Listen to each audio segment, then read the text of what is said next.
Good evening, and tonight here, a mystery in the heartland. A popular teenager who leaves his house to go to work across the street, but never comes home and is never found again. 12 years later, he is still missing. Someone is behind bars tonight for the crime, but the question, is he really the killer? So get ready for some bombshells, because everything in the mystery on Johnsburg Road is about to be turned upside down. Tonight, evidence goes missing. A prisoner says he lied to convict someone else, and a key witness turns up dead. But who says the dead keep all their secrets? Here's ABC's Ryan Smith.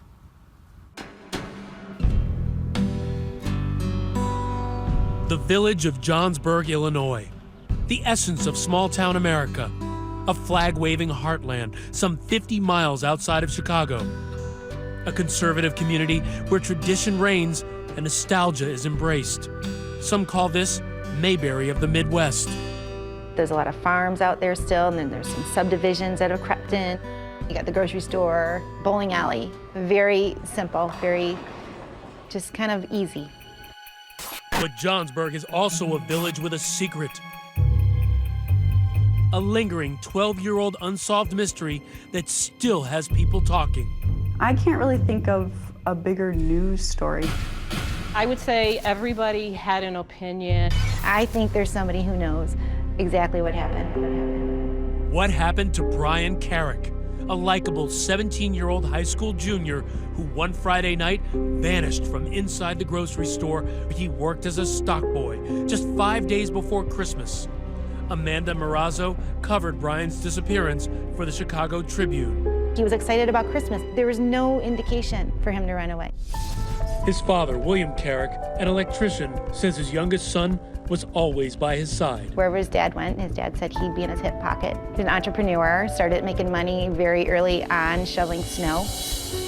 And he loved Val's Foods, the village's only grocery store, directly across the street from the Carrick home. Val's co-owner, Jerry Casharo. He was smart that you don't have no idea how smart he was. If you tell him to do one thing one time, say, this is what I want you to do.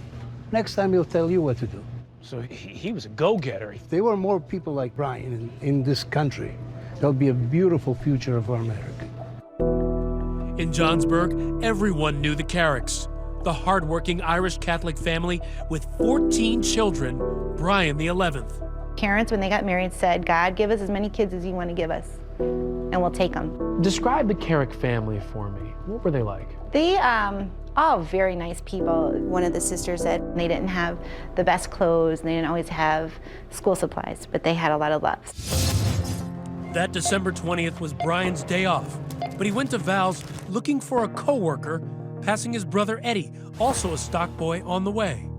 Eddie was going out to get the carts from the parking lot, and Brian was walking into the store. He never saw his brother after that. The next day, his mother, Terry Carrick, received a troubling phone call. Brian hadn't shown up for work. She knew her son would never miss work.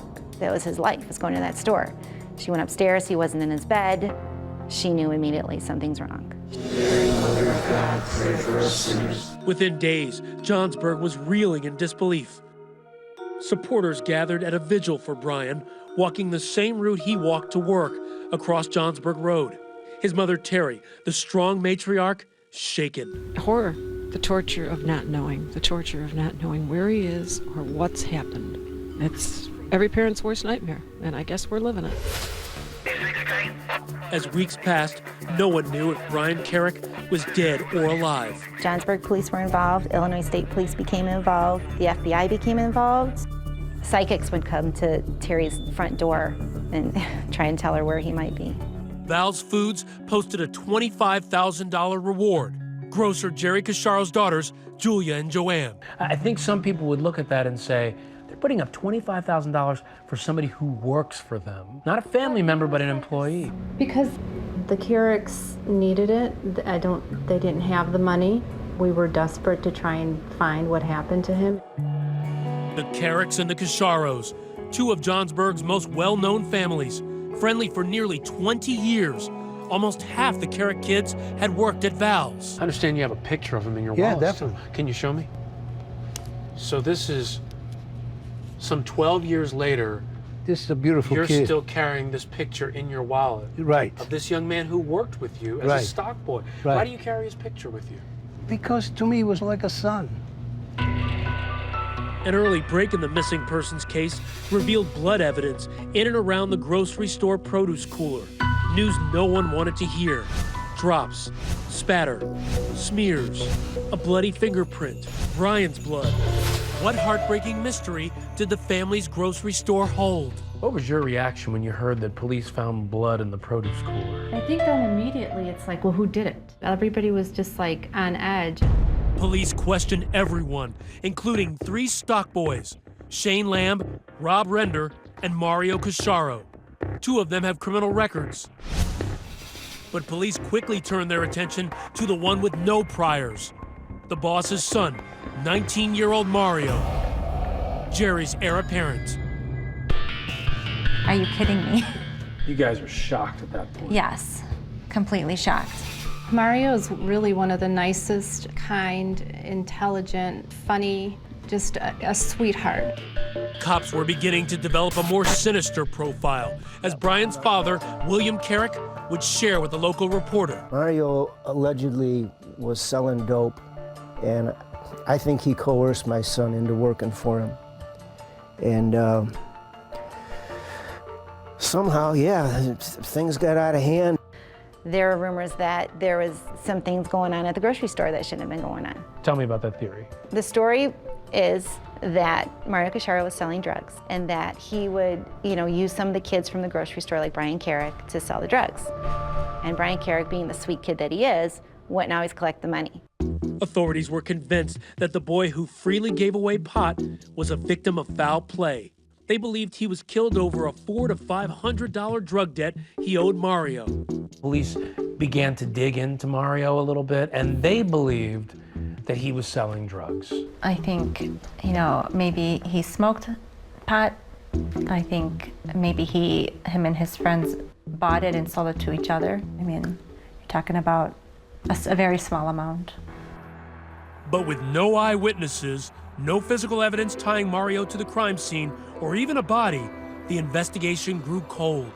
And so did the bond between the Carricks and the Casciaros. The relationship had gone sour, and then one day my dad said that Mrs. Carrick had come in the store and she kind of turned her back to him when he approached her to say hello, and that was the last time she ever spoke to him. But for Mario, life was moving on. Mario Anthony Casciaro. Here he is receiving his degree in finance from Illinois State University 3 years after Brian's disappearance. But for the Carricks, no closer to any answers, it was as if time stood still. Hey, Mario. Mario joined the family grocery, worked as a manager, and helped build the business. That was not the only store that he was going to have. It was always going to be 2 stores and 3 stores and 4 stores. That grand plan would never happen. Mario's world was about to collapse around him. A break in the case. This stock boy, Shane Lamb, would change everything with a tale of violence in the produce cooler the night Brian vanished. I hit Brian a few times. He was bleeding from his mouth. I thought I knocked him out. Where's Mario when you're doing this? Like right in the doorway. What did happen to Brian Carrick? Stay with us.